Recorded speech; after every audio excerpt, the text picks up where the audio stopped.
Monday night, 11:47 p.m. The fluorescent lights of Ridgeway High flickered over an otherwise silent hallway. Only Mr. Hayes remained, gray-haired, limping slightly, pushing a mop cart trimmed with a small, neatly folded American flag. He always pinned that flag to the handle, a quiet tribute to 22 years of military service that no one at the school bothered to ask about. From the shadows, 3 seniors swaggered in after basketball practice. Seeing the flag, they smirked. One pretended to salute, another filmed on his phone, the third knocked a stack of soda cans off a vending machine so they clattered around the veterans' boots.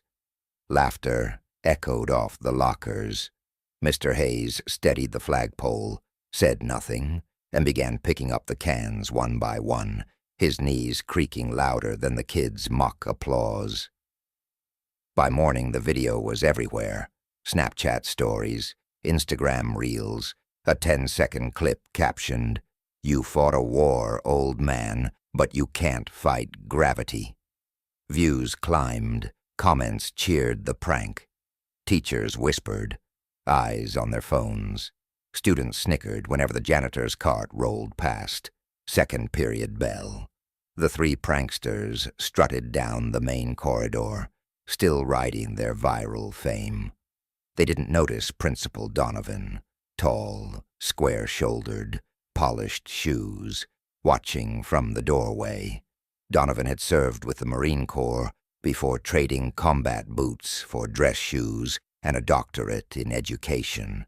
He had already studied the security footage, slowed it, frame by frame, and memorized every sneer.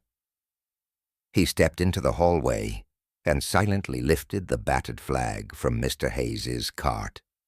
Without a word, he pressed it against his chest, turned, and strode toward the intercom. A crackle filled every classroom. All students and staff report to the main corridor immediately. Hallways flooded. Puzzled teenagers lined up against trophy cases. Donovan stood beside Mr. Hayes, flag in hand, medals from his own uniform now glinting on his suit lapel. Eyes widened. Most had never noticed the small bars of color stitched above his pocket. The principal faced the crowd, spine straight, voice calm, but edged with steel. He held the wrinkled flag high for all phones to capture, then fixed the 3 culprits with a soldier's stare.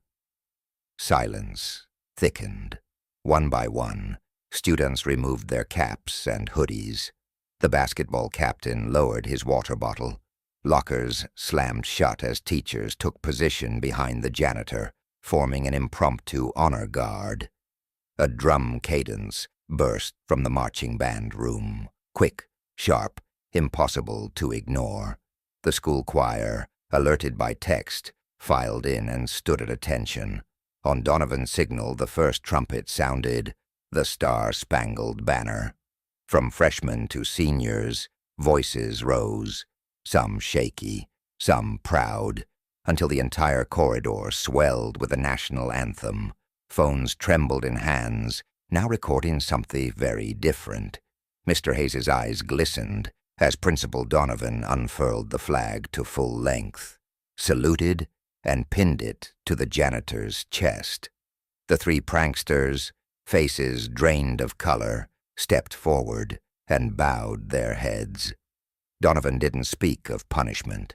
Instead, he invited them to stand beside Mr. Hayes and hold the flag while the anthem finished, an act witnessed and live-streamed by 1,000 peers.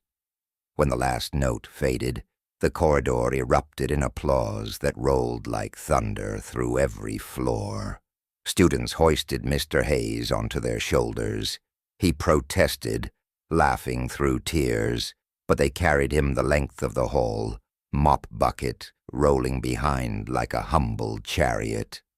That afternoon, the viral clip was replaced by a new video, a united school singing to honor a quiet hero. The views tripled in hours, comments flooding in. Respect has no uniform. Honor lives in the unnoticed.